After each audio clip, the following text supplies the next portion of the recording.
प्रधानमंत्री श्री नरेंद्र मोदी जी के लिए पेपर लीक को घोर पाप कहना केवल एक बयान नहीं है, ये उनकी सरकार की नीयत है। इसीलिए ये अमेंडमेंट आज यहां पर लाया गया। प्रधानमंत्री श्री नरेंद्र मोदी जी तो वो नेता हैं जो यूथ लेड डेवलपमेंट का मूल मंत्र देते हैं विकसित भारत के संकल्प को सिद्ध करने के लिए।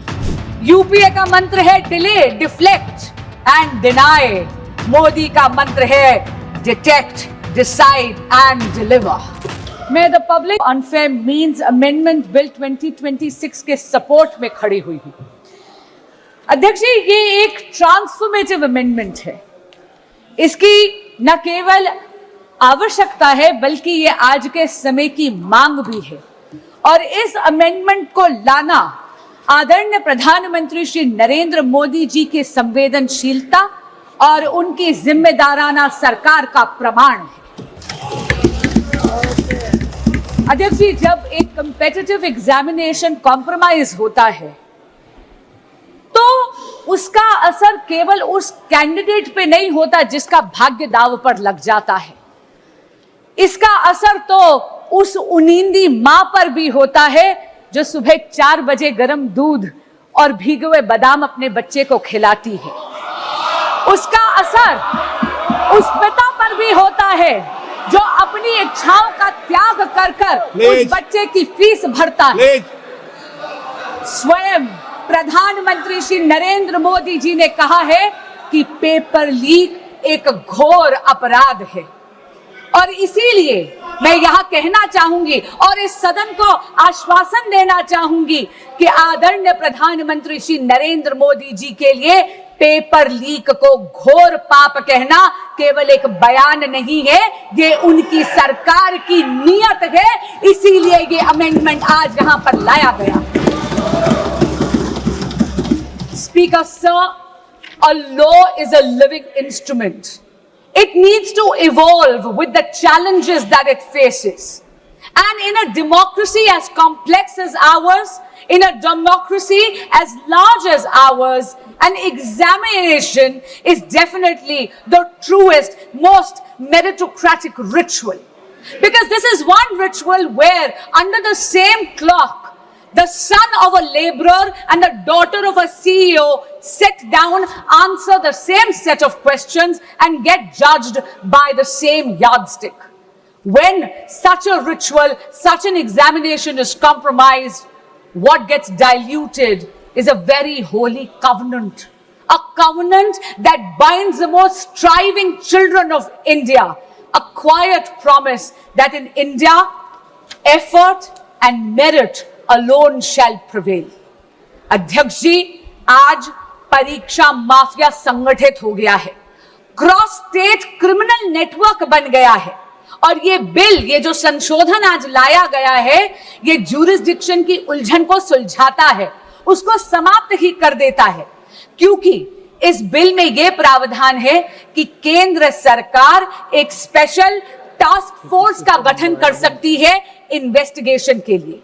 और एक बार जांच शुरू हुई तो घड़ी की गिनती चलने चलती है न्याय के पक्ष में।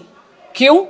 क्योंकि ये बिल ये प्रावधान भी देता है कि हर स्टेट और हर यूनियन टेरिटरी में एक स्पेशल फास्ट ट्रैक कोर्ट का गठन हो।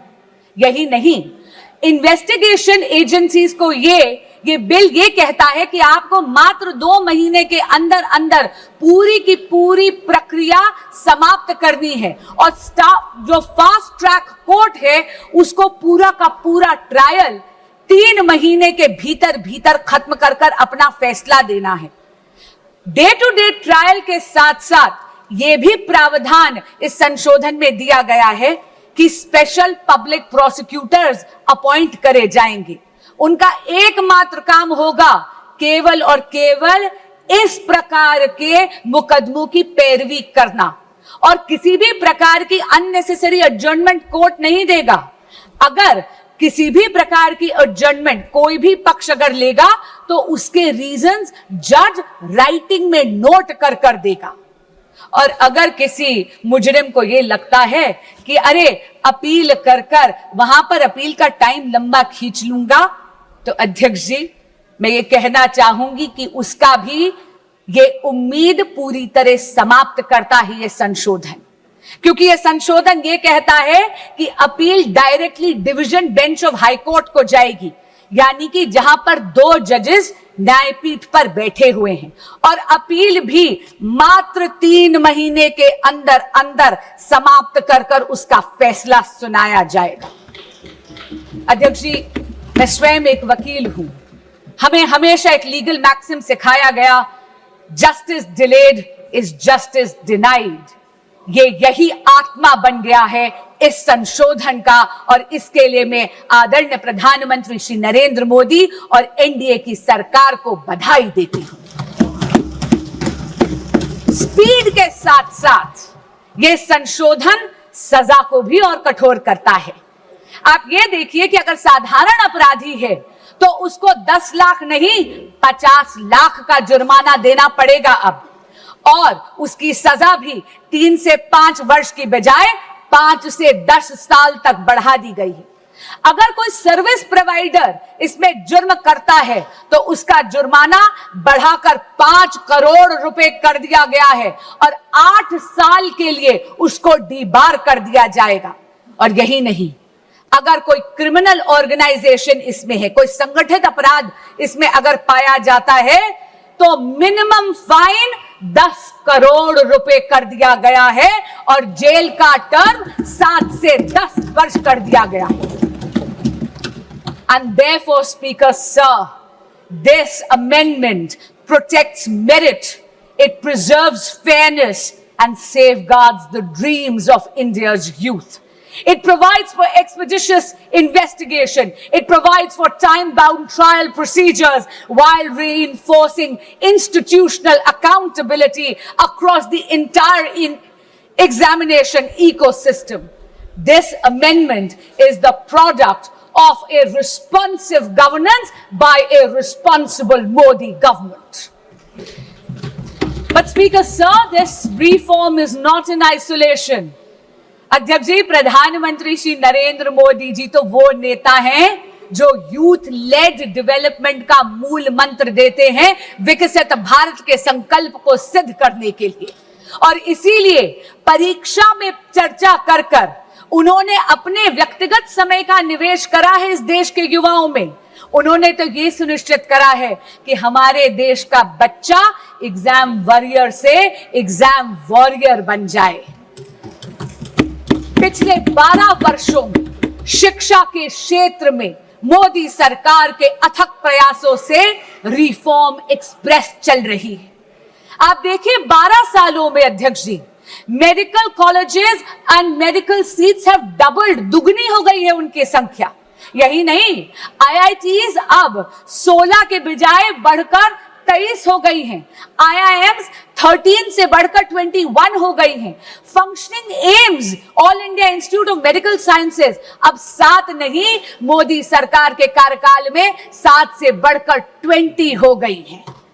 यही नहीं, नंबर ऑफ यूनिवर्सिटीज भारत में मोदी जी के कार्यकाल में 60% से ज्यादा हो गई हैं, बढ़ गई हैं।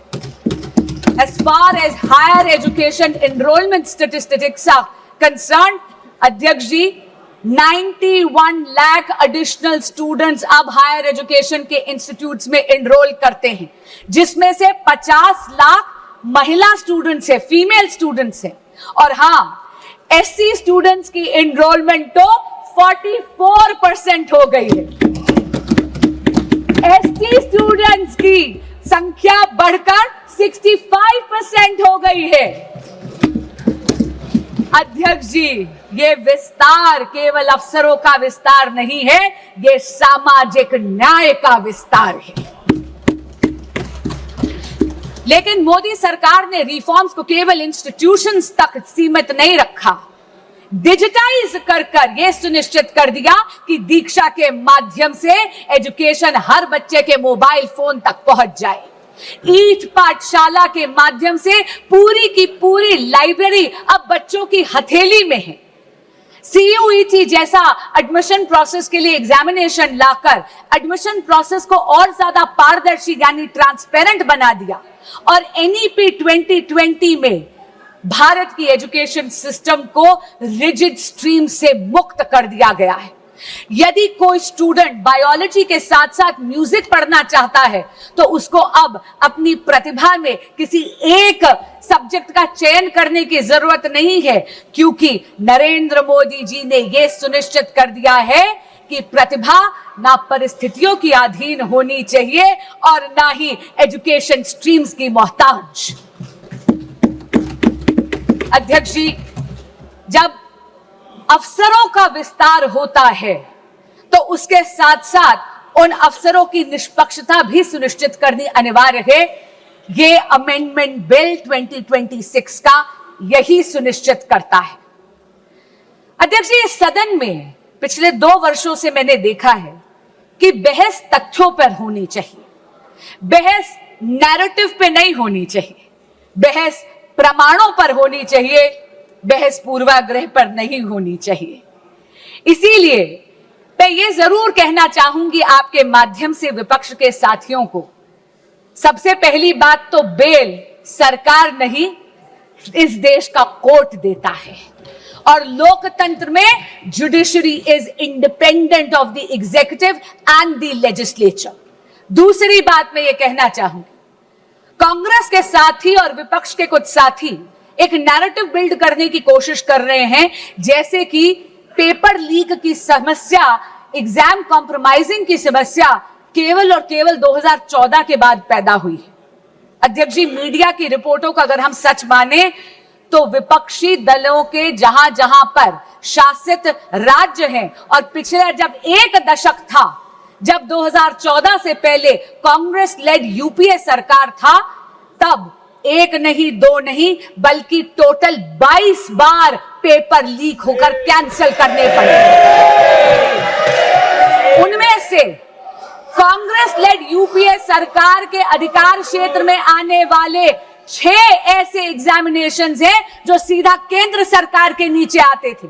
अध्यक्ष जी, AIIMS PG examination 2006, ICAI CPT examination 2007, CLAT 2009, Railway Recruitment Board examination 2009, AIEEE 2011, SSC CGL examination 2013, ये सारी की सारी पेपर लीक तब थी जब विपक्षी दल सत्ता में था, यानी कांग्रेस लेड यूपीए गवर्नमेंट थी। अब मैं राज्यों के कुछ आंकड़े आपको देना चाहूंगी। राजस्थान में जब कांग्रेस की सरकार थी तो REET, RPSC, senior teacher recruitment, police constable examination recruitment, forest guard recruitment, CHMO recruitment exams leak हुए। टीएमसी की जब सरकार थी, पश्चिम बंगाल में टीचर रिक्रूटमेंट स्कैम में सुप्रीम कोर्ट ने 27,753 अपॉइंटमेंट्स को कैंसिल करा गया, क्योंकि उन्होंने उसमें फ्रॉड और मैनिपुलेशन पाया। यही नहीं, जब बीआरएस की सरकार थी तेलंगाना में तो टीएसपीएससी पेपर का लीक हुआ। उत्तर प्रदेश में जब सपा की सरकार थी तो police constable recruitment paper leak हुआ। तब तो सॉल्वर गैंग्स और ऑर्गेनाइज्ड एग्जाम फ्रॉड के गैंग्स वहां ऑपरेट करते थे। और हाल ही में पंजाब में, ये तो इसी साल की बात कर रही हूं, फार्मेसी ऑफिसर रिक्रूटमेंट एग्जामिनेशन में तो हाई टेक यानी ब्लूटूथ का इस्तेमाल कर उस पेपर को कॉम्प्रोमाइज करना गया। पर मैं पूछना चाहती हूं, इससे पहले कि विपक्ष मुझ पर यह इल्जाम लगाए that I am talking about whataboutery, this is not about whataboutery, but I am calling out the opposition on its selective outrage. मैं पूछना चाहती हूं विपक्ष से कि अगर ये सिद्धांत की लड़ाई है तो सिद्धांत सरकार देख के बदल कैसे जाता है। मैं पूछना चाहती हूं कि अभी खड़े होकर इन्होंने तत्कालीन केंद्रीय शिक्षा मंत्री की बात करी, क्या माननीय गौरव गोगोई जी ने अभी तक पंजाब के एजुकेशन मिनिस्टर का इस्तीफा मांगा है या नहीं? यही बात नहीं है अध्यक्ष जी, एक सिंगल प्रोफेशनल टेस्टिंग एजेंसी की मांग पिछले 30 साल से इस देश में पेंडिंग थी। 1986 की जो नेशनल पॉलिसी थी एजुकेशन की, उसका जब प्रोग्राम ऑफ एक्शन 1992 में आया, तब ये मांग उभर कर आई। इसको आईआईटी डायरेक्टर्स कमेटी ने 2010 में रीइटरेट करा, इसे दोहराया, लेकिन ये मांग, इसको अनदेखा कर दिया कांग्रेस पार्टी और यूपीए ने। क्यों? क्योंकि उनको कोई फर्क नहीं पड़ रहा था कि इस देश के युवा का भविष्य कसौटी पर नहीं उखड़ रहा था। उनको कोई फर्क नहीं पड़ रहा था कि इस देश के युवा का भविष्य उसकी बलि दी जा रही थी। ये तो नरेंद्र मोदी की सरकार आई, एनडीए की सरकार आई, तो 2017 में एनडीए का गठन हुआ।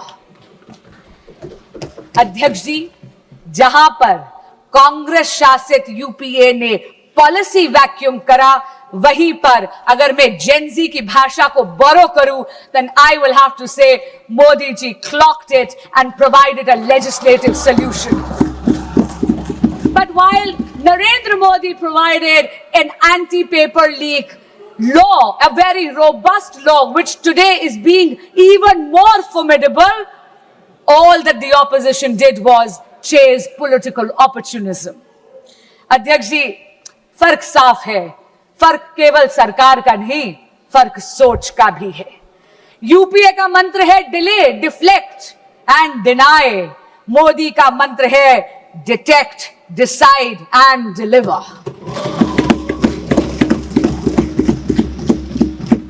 इनका ये रवैया देख के अध्यक्ष जी, कभी दुष्यंत की 2 पंक्तियां मुझे याद आती हैं। तुम्हारे पैरों के नीचे कोई जमीन नहीं है, तुम्हारे पैरों के नीचे कोई जमीन नहीं है, कमाल है कि फिर भी तुम्हें यकीन नहीं है। अध्यक्ष जी, अपनी वाणी को विराम देने से पहले मैं ये जरूर कहना चाहूंगी कि बात राजनीति की नहीं है, बात इस देश के युवाओं की है।